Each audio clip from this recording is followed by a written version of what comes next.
Olá, meu nome é Moisés, sou especialista atuário na Fundação Elos e irei apresentar o resultado do plano BD-ENGE referente ao ano de 2020. Nesse slide nós temos a estatística populacional desse plano. Nós temos a quantidade de participantes ativos, aposentados e pensionistas e um comparativo entre o ano de 2019 e o ano de 2020.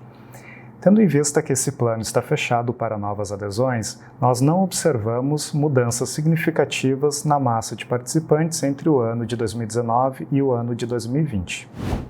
O passivo atuarial pode ser entendido como as provisões matemáticas. E o que são as provisões matemáticas? As provisões matemáticas são os compromissos futuros desse plano com o pagamento de benefícios até a extinção desse plano, que, se nós observarmos nesse gráfico, está prevista para aproximadamente o ano de 2070.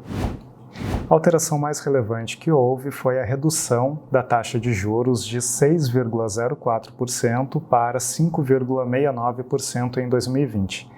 Essa redução de 0,35 pontos percentuais teve um impacto significativo no passivo que será demonstrado nos slides a seguir.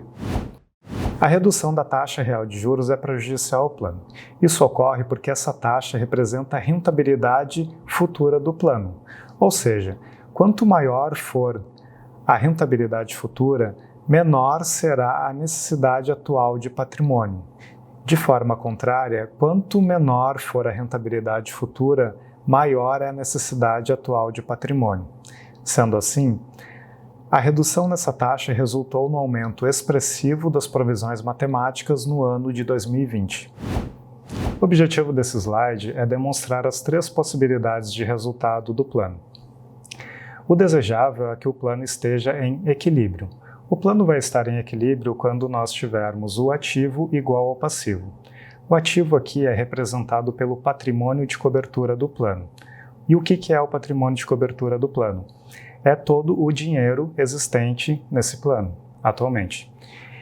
E do lado do passivo nós temos as provisões matemáticas. E o que são as provisões matemáticas? São todos os compromissos futuros do plano com pagamento de benefícios.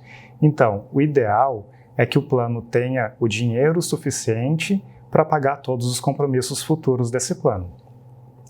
Nós temos uma situação que é de desequilíbrio e que não é desejável quando o patrimônio de cobertura é maior do que as provisões matemáticas, ou seja, nós temos mais dinheiro do que compromissos futuros. Então, nós temos um desequilíbrio que é positivo, então nós temos um superávit no plano. Nós temos a terceira possibilidade, que é um desequilíbrio negativo, que é quando nós temos mais provisões matemáticas do que patrimônio de cobertura, ou seja, nós temos mais compromissos futuros com benefícios do que patrimônio no plano.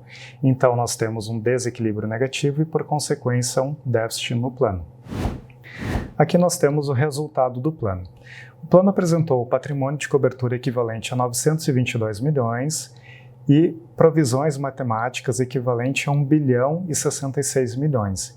Então, nesse cenário, nós temos um desequilíbrio negativo, onde o passivo atuarial é superior ao patrimônio de cobertura do plano. Então, nós temos um déficit de 144 milhões.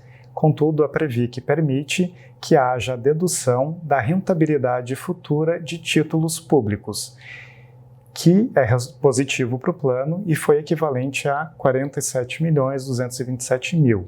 Então, o resultado final do plano é de 97 milhões de déficit. Em 2019, esse plano apresentou um déficit de 61,3 milhões. Em 2020, esse plano apresentou um déficit de 97,5 milhões. Para chegar nesse resultado, houveram ganhos e perdas no ano de 2020.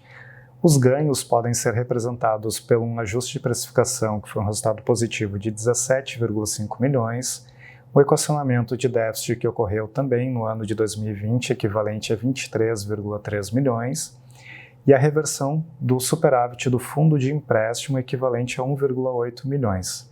Do lado dos resultados negativos, houve a meta atuarial abaixo do esperado, teve um impacto de 10,7 milhões, a rentabilidade abaixo do esperado teve um impacto de 23,6 milhões, e a taxa de juros, que é o maior impacto negativo que teve, que foi de 33,7 milhões. E variações diversas também teve um impacto de 10,8 milhões. Tudo isso totalizou o déficit de 97,5 milhões. Então, de forma resumida, esse plano apresenta um resultado deficitário. O déficit desse plano é equivalente a 97,5 milhões, o que representa 9,14% das provisões matemáticas. A Previc permite que esse plano apresente um déficit sem a necessidade de qualquer plano de equacionamento, e esse limite é equivalente a 4,71%. Então, a conclusão que nós temos é que esse plano ele apresenta um resultado deficitário acima do que é permitido pela Previc. Então, é necessária a elaboração de um plano de equacionamento de déficit no exercício de 2021 de, no mínimo, R$ 47.261.112. Se você ficou com alguma dúvida, entre em contato com a gente. Obrigado!